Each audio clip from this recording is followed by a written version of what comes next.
Assalamualaikum warahmatullahi wabarakatuh. Puji syukur kita panjatkan kepada kehadiran Allah Subhanahu wa Ta'ala. Berkat rahmat dan karunia-Nya, saya dapat mencarikan tugas kali ini. Yang terhormat, Bapak Dr. Wirmeka Putra SEMSI dan Ibu Restu Hanin Anissa SEMAK sebagai dosen pengampu di mata kuliah perpajakan 2, serta teman-teman yang akan menyaksikan video ini.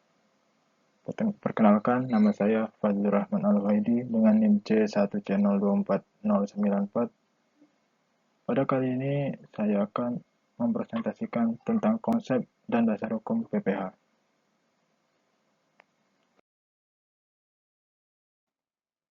Pertama, mari kita bahas dulu konsep hukum PPH. Berdasarkan Pasal 1 Undang-Undang Nomor 36 Tahun 2008, pajak penghasilan adalah pajak yang dikenakan terhadap subjek pajak atas penghasilan yang diterima atau diperolehnya dalam tahun pajak. Artinya, setiap orang atau badan yang memperoleh penghasilan wajib membayar pajak sesuai ketentuan yang sudah berlaku.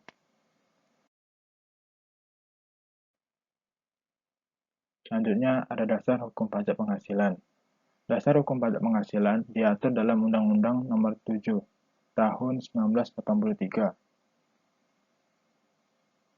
Seiring dengan waktu, undang-undang ini sudah mengalami 4 kali perubahan. Yang pertama, Undang-Undang Nomor 7 Tahun 1991 tentang perubahan atas Undang-Undang Nomor 7 Tahun 1983 tentang pajak penghasilan. Yang kedua, di Undang-Undang Nomor 10 Tahun 1994 tentang perubahan kedua Undang-Undang Nomor 7 Tahun 1993 tentang pajak penghasilan. Yang ketiga, ada Undang-Undang Nomor 7 Tahun 2000 tentang perubahan ketiga Undang-Undang Nomor 7 Tahun 1983 tentang pajak penghasilan. Dan yang terakhir ada di Undang-Undang Nomor 36 Tahun 2008 tentang perubahan keempat tentang Undang-Undang Nomor 7 1993 tentang pajak penghasilan. Jadi aturan PPH selalu disesuaikan dengan perkembangan ekonomi dan kebutuhan negara.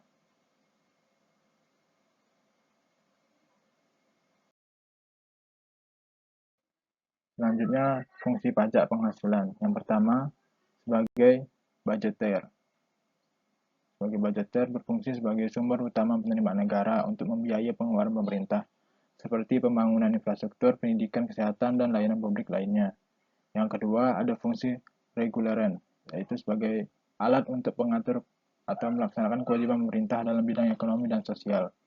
Yang ketiga, sebagai fungsi distribusi atau pemerataan pendapatan. Pajak digunakan untuk mengurangi kesenjangan ekonomi dengan menarik pajak lebih besar dari yang berpenghasilan tinggi dan menyalurkannya kembali dalam bentuk subsidi atau program sosial bagi yang membutuhkan. Yang terakhir ada fungsi stabilisasi atau menjaga keseimbangan ekonomi. Pajak berperan dalam mengendalikan inflasi, deflasi, dan pertumbuhan ekonomi. Saat inflasi tinggi, pemerintah dapat menarikkan pajak untuk mengurangi daya beli masyarakat atau sebaliknya.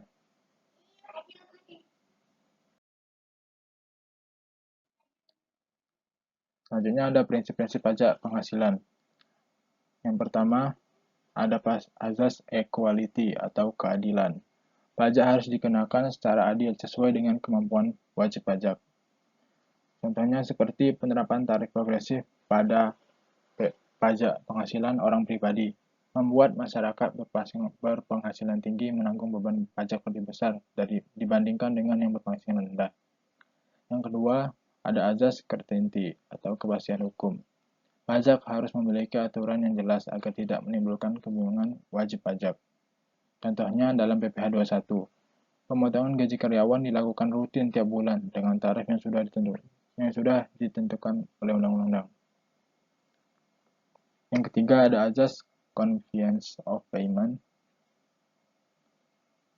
Pemungutan pajak harus dilakukan dengan cara yang memudahkan wajib pajak, seperti contohnya pelaporan SPT tahunan. Kini dapat dilakukan dengan sistem e-filing dan e-billing, sehingga wajib pajak tidak perlu datang ke kantor pajak, bisa dilakukan melalui online. Yang terakhir ada azas ekonomi atau efisiensi. Biaya pemungutan pajak tidak boleh lebih besar dari jumlah pajak yang diterima oleh negara. Contohnya seperti penerapan sistem self-assessment. Seorang wajib pajak menghitung, menyetor, dan melaporkan sendiri pajaknya, sehingga biaya administrasi negara lebih rendah dan penerimaan dari pajak bisa optimal.